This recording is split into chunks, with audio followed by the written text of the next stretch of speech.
समंदर की पाताल तक तो शायद कोई पहुंच गया हो, लेकिन माँ के प्यार का किनारा आज तक किसी को नहीं मिला। माँ जब बोलती है तो उसके लहजे में जिब्रील बोलता है। माँ जब मुस्कुराती है तो लगता है जन्नत की सारी गलियां खिल उठी। अल्लाह ने उसके सीने में वो दर्द, वो दरक, वो मोहब्बत, वो उल्फतों का एक जहां आबाद कर दिया है। माँ तो फिर माँ ही होती है। उसके सीने में रखा हुआ प्यार तो एक अजीब कायनात है। तड़पती हुई ममता एक अलग ही जहान है। कभी आपने देखा हो कि बच्चा घर से निकलता है, दुनिया की बड़ी बड़ी दानिशगाहों में उसका इंतजार हो रहा होता है, लोगों को अक्लो बीनश सिखाने जा रहा होता है, उसकी एक एक बात को लोग मोतियों की तरह झोलियों में डालते हैं। और दुनिया की दानिशगाहों में, यूनिवर्सिटियों में और दरसगाहों में लोग उसके मोतियों जैसे जुमले सुनने के लिए बेताब होते हैं कि ये अक्लो बीनश का मुरक्का है, ये फहमो इदराक का पहाड़ है, इसकी बातें जिंदगी गुजारने का गुर सिखाती हैं। तो लोग सीखने के लिए जमा होते हैं। लेकिन वो शख्स जब घर से निकलता है तो माँ कितने भोले अंदाज में कहती है, पुत्र जरा सड़क ध्यान से अबूर करना।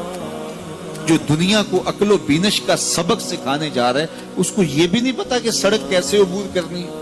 लेकिन माँ के प्यार का रूप है, ये माँ की मोहब्बत का तेवर है, ये उसकी उल्फत के रंग हैं। और जब तक बच्चा घर पलट नहीं आता, बेटा वापस नहीं पहुंच जाता, माँ के दिल में खटका रहता है और वसवास में रहती है और बेटे के लिए दुआएं मांगती रहती है कि मेरा बेटा खैर से घर पलट आए। माँ के सीने में इतना प्यार क्यों है?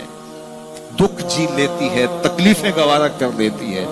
गरीब माएं तो बेटों और बेटियों का पेट पालने के लिए किसी के घर के बर्तन भी मांजने पड़े तो इससे भी गुरेज नहीं करती।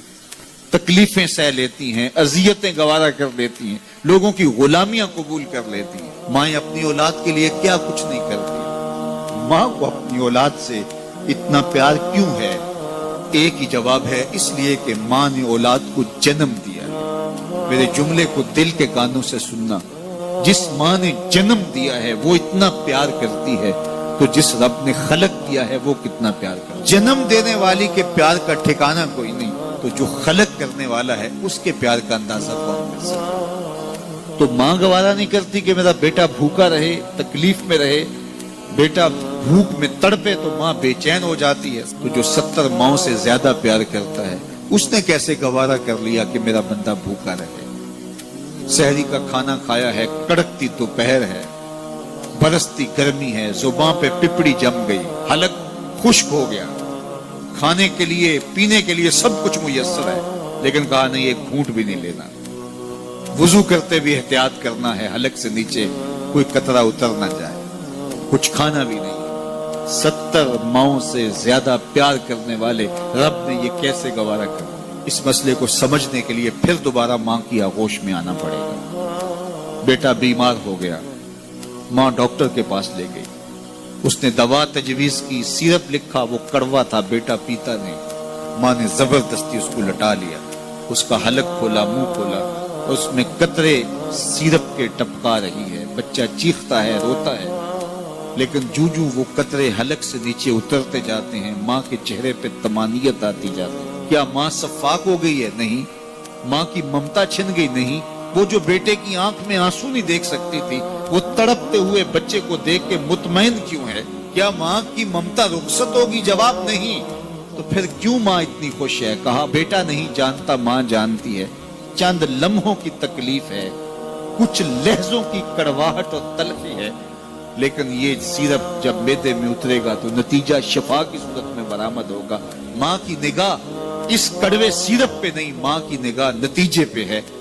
कहा 70 माओं से ज्यादा प्यार करने वाला रब तुम्हें बहुत प्यार करता है, लेकिन भूख और प्यास इसलिए गवारा करवाई जा रही है, लअल्लकुम तत्तकून। इसका नतीजा तकवे की सूरत में बरामद। तुम्हें इत्तिका की दौलत मिलेगी, तुम तकवे का नूर पालोगे। इसलिए महीना एक मौका है, एक फुर्सत है।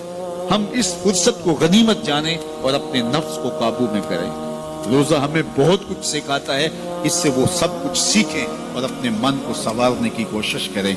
तो जब हम तकवे की दौलत पालेंगे तो रोजे का मकसूद हासिल हो जाएगा।